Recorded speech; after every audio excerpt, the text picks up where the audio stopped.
The US has sanctioned India. I know it sounds like a headline from the 90s, but it's not. It happened this Wednesday. The US announced sanctions on Indian companies and Indian nationals. Why? For trading with Russia. Nearly 400 entities have been sanctioned and 21 of them are Indian, 21 out of the 400. 19 companies and 2 citizens of India. Now, most of these are electronics and spare parts companies.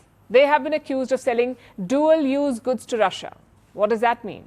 Things that have commercial and military uses. They're called dual-use goods, like lasers or drones. Now, the US says these Indian companies sold such dual-use technology to Russia, meaning they indirectly helped Russia's military. And India is not alone. Entities from China, Malaysia, Thailand and Turkey have also been sanctioned. So now these companies cannot trade with the US. They cannot use American financial institutions, plus their assets in the US will be frozen. Basically, it's a punitive action. And how has India responded to this? We haven't heard from the foreign ministry yet, but these sanctions are not unprecedented. Last November, the US sanctioned another Indian company, SI2 Microsystems. It was accused of selling technology to Russia. This June, the US ambassador to India issued a warning. He said Indian companies trading with Russia would face consequences. So these latest sanctions are not the first of their kind, nor are they coming out of the blue. But the timing is very important. India-US ties are going through a rough patch right now. Washington has accused India of trying to murder a Khalistani, Gurpatwant Singh Pannu. They've charged a former Indian government official in this case. Then last week, India and China announced a border deal, the first step to ending their conflict. And days later, the US has sanctioned 21 Indian entities. So how do we see this move? As a broad campaign against companies backing Russia, or as a targeted campaign on India? Well, both are plausible. You see, India has never supported US sanctions on Russia, nor has it promised to abide by them. Just look at the trade data.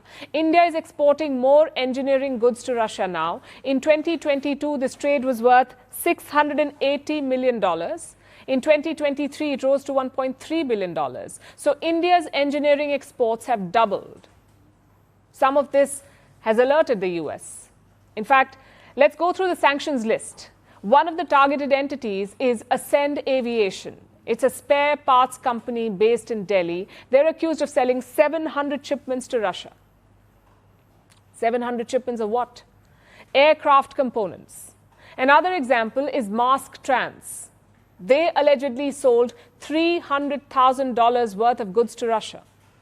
A third example is Futrivo. They sold goods worth $1.4 million to Russia, mostly electronic components. These are 3 of the 21 sanctioned entities. It's a classic case of American hypocrisy. They openly arm India's adversaries like Pakistan. And I'm not talking dual use here. I'm talking about pure lethal use goods.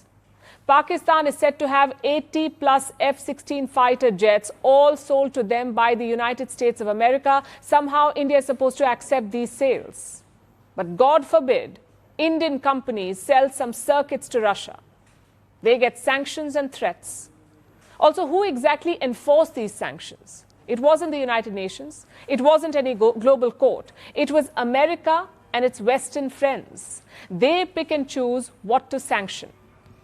For example, Russia made up 15% of Europe's gas imports in 2023. How many EU members were sanctioned for that? None, 0. Yet India selling spare parts is a problem. Like I said, classic double standard. Unfortunately, the US has a strategic advantage here. They dominate global financial institutions. They also control crucial payment systems. If they want, they can cut Indian companies off from these systems. That would be a major body blow. At the same time, you cannot let the US push you around. The key here is to find a balance between the two. Until, of course, you have alternatives of your own.